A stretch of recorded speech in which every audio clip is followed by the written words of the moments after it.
Bonjour à tous, je m'appelle Ike et bienvenue sur ma chaîne. Je propose sur ma chaîne différentes histoires sur des sujets divers et variés comme l'histoire, le sport ou des histoires fantastiques. Donc si mon contenu vous plaît, n'hésitez pas à vous abonner à ma chaîne, à partager et à souscrire et en mettant un pouce aussi sur mes vidéos. Merci à vous pour votre soutien et je vous laisse avec la vidéo. Merci. Le 14 juillet, jour de fête nationale en France, est une date gravée dans l'imaginaire collectif. Promulguée en 1880 par la Troisième République, cette journée commémore pourtant deux événements distincts. Cette dualité est au cœur de son succès et de son impact durable sur l'identité française. Elle célèbre à la fois la prise de la Bastille en 1789 et la fête de la Fédération de 1790. Cette ambiguïté délibérée est la clé de sa puissance symbolique. Elle permet d'embrasser la complexité de l'histoire et de l'identité nationale française. Le 14 juillet 1789 symbolise la Révolution, la violence populaire et la lutte contre l'oppression. La France traverse alors une crise économique profonde exacerbée par des récoltes désastreuses. Le renvoi de Necker, ministre populaire, met le feu aux poudres. Le tiers-État s'est déjà proclamé Assemblée nationale, défiant l'autorité royale. La population parisienne, en quête d'armes, se tourne vers les Invalides, puis vers la forteresse de la Bastille. La Bastille, prison d'État, incarne l'arbitraire royal. L'assaut est motivé par un besoin pratique de poudre et de munitions. Le gouverneur de Launay refuse d'abord de céder, puis capitule. La foule, enragée, le massacre et exhibe sa tête au bout d'une pique. Cet acte brutal marque la victoire du peuple sur le pouvoir absolu. Il devient le symbole fondateur de la Révolution française. Il incarne le droit à l'insurrection face à la tyrannie. Un an plus tard, le 14 juillet 1790, l'atmosphère est radicalement différente. La fête de la Fédération est un moment de réconciliation et d'unité nationale. Elle est organisée par l'Assemblée constituante et le marquis de Lafayette. 50 000 fédérés venus de toute la France convergent vers Paris. 300 000 spectateurs se massent sur le Champ de Mars. L'événement est une démonstration grandiose de l'unité retrouvée. La cérémonie culmine avec les serments d'allégeance sur l'autel de la patrie. Lafayette jure fidélité à la nation, à la loi et au roi. Louis XVI prête serment à la Constitution sous les acclamations. Ce jour représente un idéal de communion nationale, bien que fugace. Il offre un contrepoint pacifique et constructif à la violence de 1789. Il symbolise l'espoir d'une nation unie et réconciliée. La dualité de la date est essentielle. 1789 incarne le droit à la révolte contre l'injustice. 1790 symbolise l'idéal d'une nation indivisible et pacifiée. La fête nationale encapsule ce paradoxe, reflétant l'identité complexe de la France. La Troisième République, proclamée en 1870, est encore fragile en 1880. Elle a besoin de consolider son pouvoir et d'ancrer ses valeurs. Les républicains ont obtenu le contrôle total du Parlement en 1879. Le choix du 14 juillet s'inscrit dans une stratégie plus large. Il s'agit d'enraciner la République par des symboles forts. La Marseillaise est rétablie comme hymne national. Le Parlement est transféré à Paris. Une amnistie est accordée aux communards.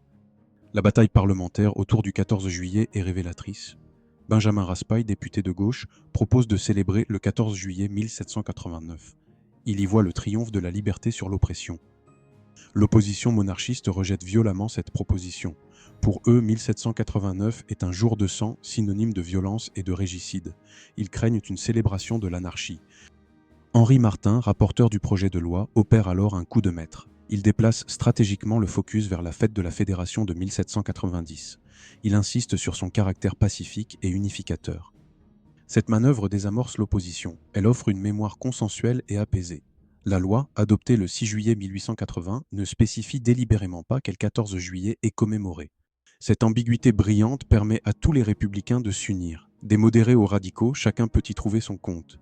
Le 14 juillet devient ainsi un symbole fédérateur, malgré ses origines controversées. La première fête nationale, le 14 juillet 1880, est organisée dans la précipitation.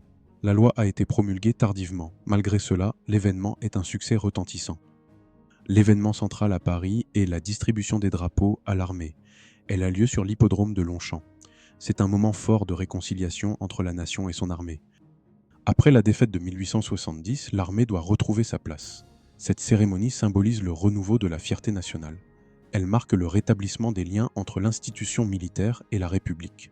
Le programme officiel inclut concerts, illuminations et feux d'artifice. Des éléments populaires s'y ajoutent spontanément. Les bals publics, notamment, connaissent un succès immédiat.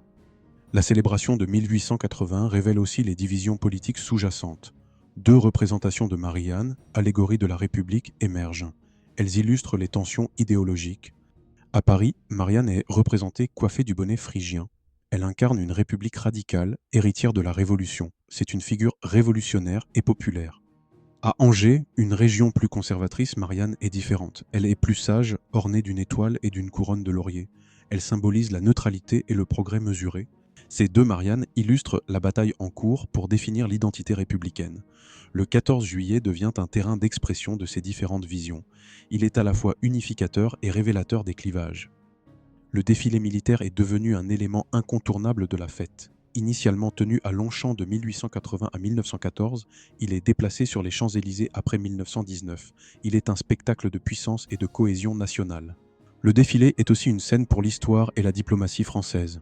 Des contingents étrangers y sont parfois invités, comme l'Eurocorps en 1994. L'aspect aérien est inauguré en 1934, ajoutant une dimension spectaculaire. Les feux d'artifice, autre tradition majeure, ont une histoire particulière. Ils étaient à l'origine une prérogative royale, symbolisant le pouvoir monarchique. La République les a cooptés. Ils sont désormais l'expression de la joie populaire et de l'unité nationale. Ils illuminent le ciel de France, clôturant les festivités dans un éclat de couleurs. Ils sont un moment de partage et d'émerveillement collectif. Le bal des pompiers est une tradition plus récente et accidentelle. Il est né spontanément en 1937 dans une caserne parisienne. Il est rapidement devenu un événement populaire. Il offre un moment de convivialité et de proximité avec les citoyens. Les pompiers ouvrent leur caserne, créant une ambiance festive et décontractée. C'est un contrepoint informel aux cérémonies officielles. Ces traditions, qu'elles soient officielles ou populaires, enrichissent le 14 juillet. Elles montrent la capacité de cette fête à évoluer. Elle s'adapte tout en conservant son essence. Le 14 juillet est un symbole puissant, brillamment construit.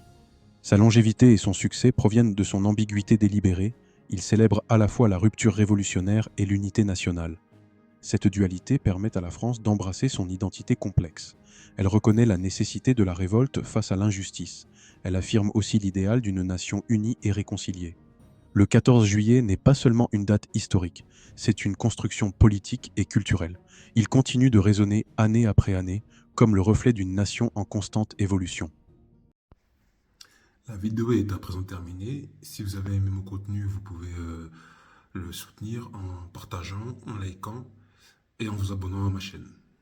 Merci beaucoup et à bientôt pour la prochaine vidéo.